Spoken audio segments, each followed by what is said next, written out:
మళ్ళీ సమస్య ఎందుకు వస్తున్నది? ఇక్కడ శివలాల్ గారు ఏదైతే రైతులకు సంబంధించిందో, ఎవరైతే వరి ధాన్యాన్ని ఎక్కువగా వేస్తారో వాళ్ళకి ఇలా అని ఒక స్కీమ్ అని, లేదంటే పంట మార్పిడి చేస్తే భూసారం పెరుగుతుంది కాబట్టి వాళ్ళకి ఏమైనా స్కీమ్ కానీ ఇలా పెట్టే యోచన ఏమైనా ఉందంటారా కాంగ్రెస్లో? ఎవరైతే సాగు చేస్తుండ్రో వాళ్ళకే ఇస్తామని చెప్పడము. ఇంకొకటి ఈ రోజు పాపిరెడ్డి గారు ఇప్పుడు చెప్పిన ఒక అంశం ఏదైతే ఉందో దానికి నేను కూడా ఎక్కిపిస్తాను. ఇప్పుడు మీరే ఉన్నారు, మీకు ఒక 10 ఎకరాలు ఉంది, గవర్నమెంట్ 5 ఎకరాలకు ఇస్తుంది అంటే మీరు 5 ఎకరాలు ఇంకెవరికైనా పత్రాల పరంగానే మార్పిడి చేయొచ్చు అని పాపిరెడ్డి గారు చెప్పింది. ఈ రోజు ఖచ్చితంగా అది జరుగుతుంది. గతంలో టీఆర్ఎస్ ఉన్నప్పుడు డబుల్ బెడ్రూమ్ తీసుకున్న వాళ్ళు కానీ, టీడీపీలో ఉన్నప్పుడు పట్టాలు ఉన్న వాళ్ళు కానీ, ఈ రోజు మళ్ళీ వాళ్ళు ఆల్రెడీ ఇందిరమ్మ ఇళ్ళకి కానీ డబుల్ బెడ్రూమ్లకు కానీ ఇవన్నిటి కూడా అప్లై చేస్తున్నారు. అంటే ఈ పద్ధతిగా జరిగే అవకాశం ఉంది అనేది పాపిరెడ్డి గారు చెప్పిన దానికి నేను ఎక్కువస్తున్నాను. గతంలో కూడా నేను ఈ మాట చెప్పడం జరిగింది. ఏదైతే కొంతమందికి పట్టాలు ఉన్నాయి, ఆ పట్టాలు ఉన్న తర్వాత కూడా మళ్ళీ వాళ్ళు డబుల్ బెడ్రూమ్ ఇళ్ళకి అప్లై చేసిర్రు. మళ్ళీ అది వచ్చిన తర్వాత ఇప్పుడు ఇందిరమ్మ ఇళ్ళకి కూడా పోతున్నారు. అయితే ఈ రకంగా ఒక కట్టడి చేయాలి అనేది పాపిరెడ్డి గారు చెప్పిన దాంట్లో అర్థమైంది. రైట్, నేను మళ్ళీ మాట్లాడతా మీతో. మనం ఒకసారి రామ్మోహన్ గారు ఏదో చెప్తున్నారు, ఆయనతో మాట్లాడదాం. రామ్మోహన్ గారు కంటిన్యూ. రేవంత్ రెడ్డి సర్కారు కనీసం ఇంగిత జ్ఞానం లేదండి. ఇది విచిత్రమైన పరిస్థితి ఏంటంటే ప్రభుత్వం వచ్చి 20 నెలలు గడిచిపోతుంది, మరి మళ్ళీ అనే విషయం చెప్తారు. గతంలో అక్క గుట్టలకు ఇచ్చారు, చెట్లకి ఇచ్చారు, ముక్కలకి ఇచ్చారు. ఇది కాదు కదా మీరు చేయాల్సిందే. మరి 20 నెలలుగా మీరు ఏం చేసారు? ఏం చెప్తే చేసారు? మీరు ఎన్నిసార్లు ఆలోచన చేసారు? రైతాంగం పట్ల ఆలోచన లేదు. కేవలం డమ్మి వాక్యాలు కాబట్టి మనం ఇచ్చేది ఉందా, వాళ్ళు తీసుకునేది ఉందా, మాట్లాడితే సరిపోయి మాట్లాడినట్టు మీరు ఎవరం. కానీ మరి ఎంతమందికి ఇవ్వాలి? 5 ఎకరాలగా, 3 ఎకరాలగా, 2 ఎకరాలగా, 1 ఎకరం ఉన్న వాళ్ళగా ఎటువంటి వ్యవస్థ లేదు. ఇవాళ కూడా కొంతమందికి అకౌంట్లో పైసలు వేసేసి మేమేదో చేసామని సూర్యులాగా ధీరులాగా మాట్లాడుతా ఉన్నారు. మీరు వ్యవసాయ కూలీలకు ఇస్తారు, కౌలు రైతులకు ఇస్తారు, మరి వాటి పరిస్థితి వరకు క్లారిటీ లేదు. కేవలం 3 ఎకరాల వరకు మాత్రం కొంతమందికి డబ్బులు ఇచ్చారు పోయేసారి, వారు ఇంతవరకు మిగతా వాళ్ళకి ఇవ్వలేదు. మరి 3 ఎకరాలకే ఫైనాన్స్ చేస్తారా?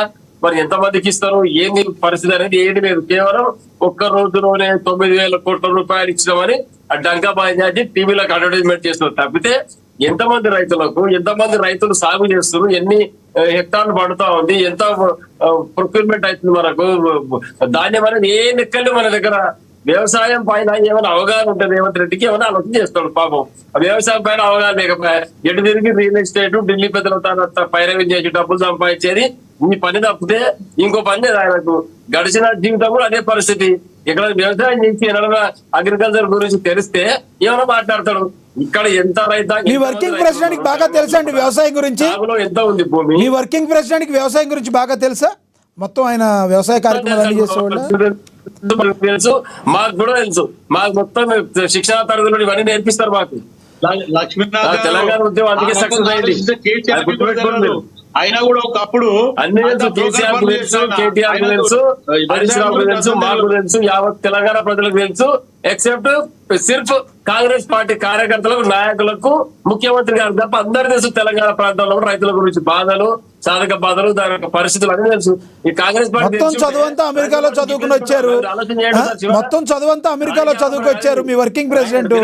రైతులకు 5,000 ఈ రోజు తెలంగాణ అనే మాటని అడ్డం పెట్టుకుంటే ఈ రోజు తెలంగాణ ఇచ్చిందే మా కాంగ్రెస్ పార్టీ. ఒకవేళ మేము కాంగ్రెస్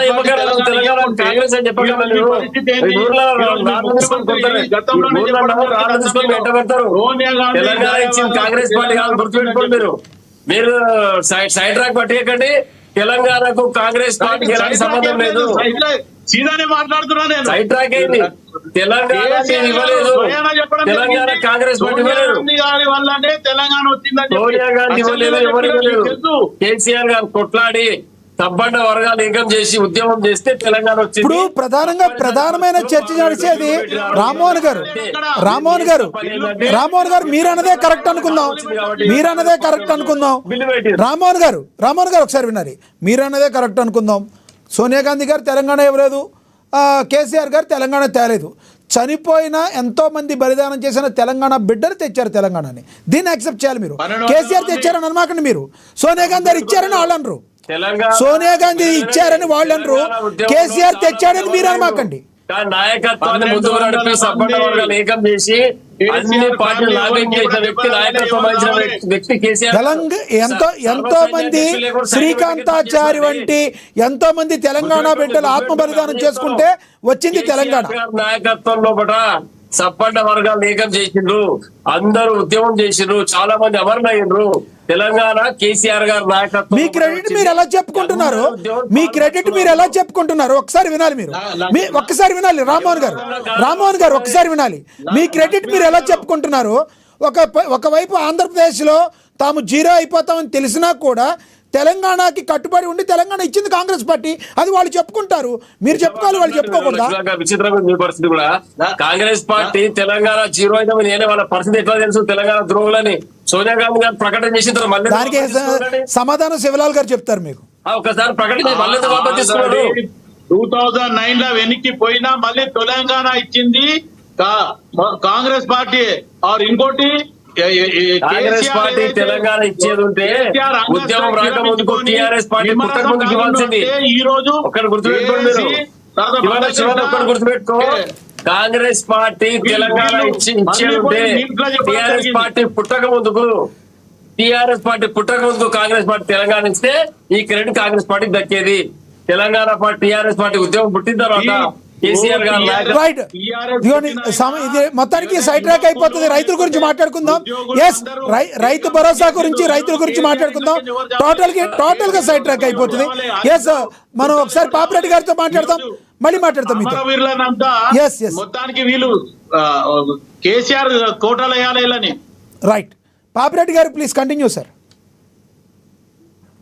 ఇప్పుడు ఒక్క నిమిషం తెలంగాణ గురించి మాట్లాడిన రైతు బంధువులు, ఇప్పుడు వీళ్ళు అటు టీఆర్ఎస్ కానీ కాంగ్రెస్ కానీ కొంత తీసుకోవచ్చు, అది తప్పలేదు. కేసీఆర్ టీఆర్ఎస్ రాష్ట్రం పార్టీ వచ్చడం, కేసీఆర్ కొట్టడం కొంత అది చరిత్ర తెలుసు, కొంత తీసుకోవచ్చు.